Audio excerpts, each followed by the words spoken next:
Most famous rivers abound in stories and legends, but even a more homely river like the South Esk has tales to tell.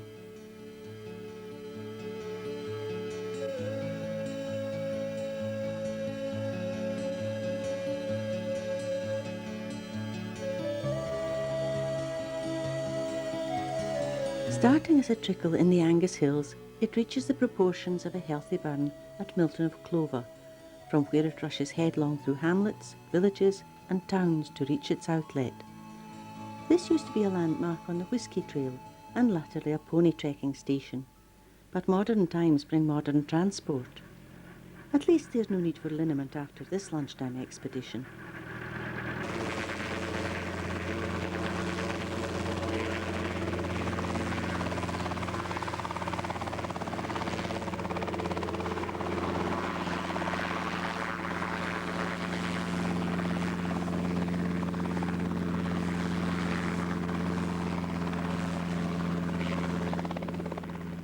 The river runs through Glen Clover, passing New Life and rural pest control.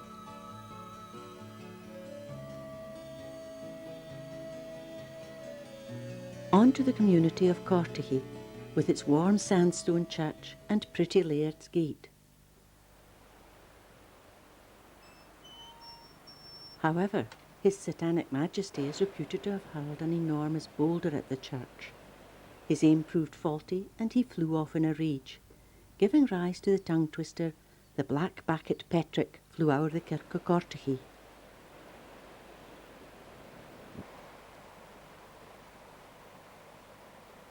Close by is the lovely castle, providing a fairy tale setting for the local Highland Games.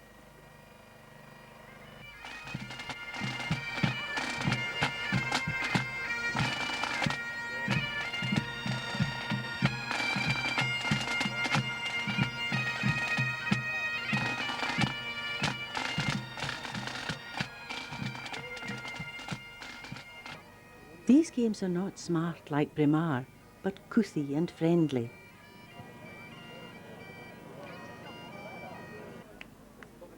Next up in the heavies we have Michael Stimpson, the 16-pound hammer, taking himself in. We'll be expecting a big throw from him. Spectators from far afield come to watch hammers and kilts swung and capers tossed.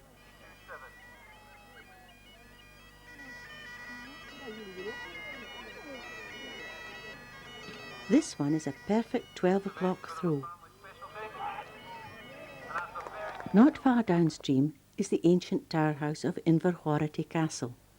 For years it brooded, a sad and spectral ruin. Now beautifully restored, it stands proudly at the confluence of three waters. The Prosen, the Esk and the Carity all meet together at Inverhority.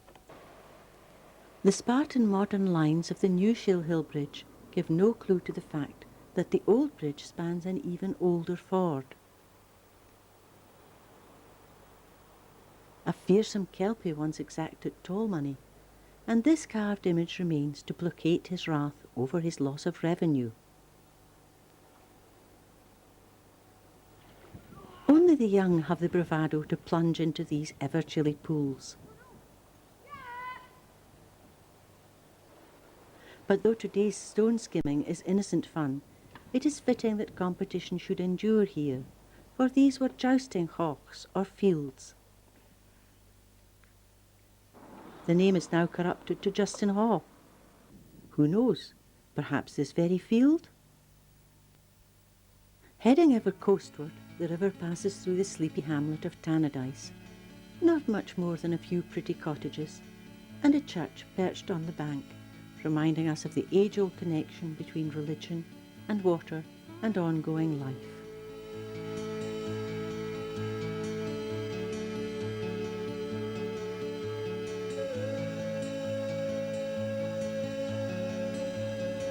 Throughout the course of the river, wildlife abounds, providing a variety of sports.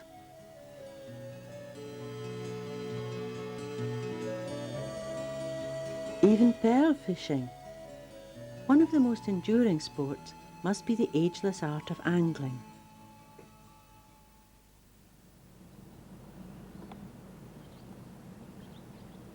Such skillful movements of arm and hand, and the timeless companionship of men and dogs.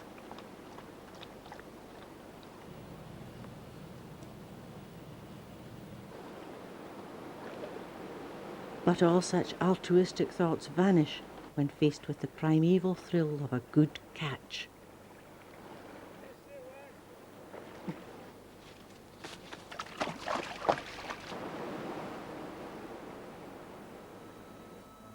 Though the river has occasionally caused great damage at Brechin, it seems placid enough now.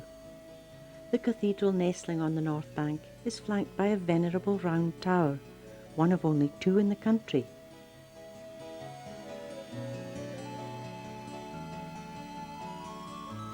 This solemn observer looks less joyful than today's worshippers.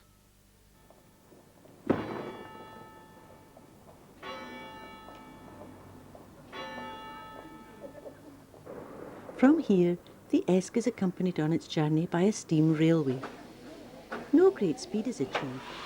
The only thing to overtake one here is nostalgia.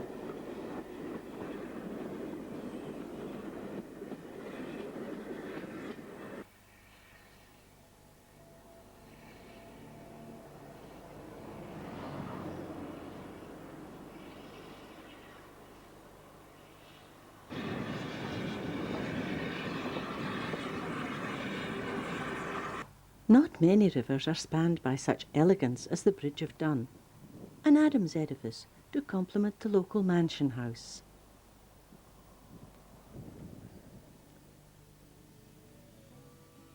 At the tidal basin of Montrose, the river loses itself in the briny inrush of seawater, being only distinguishable at low tide.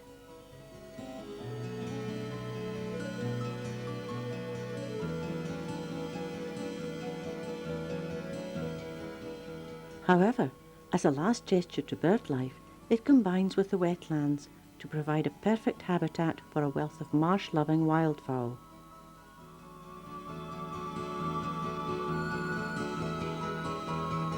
The Esk has encountered hills and heather, roads and railways, castles and churches, and with a final spire in the background, it merges into the vast North Sea.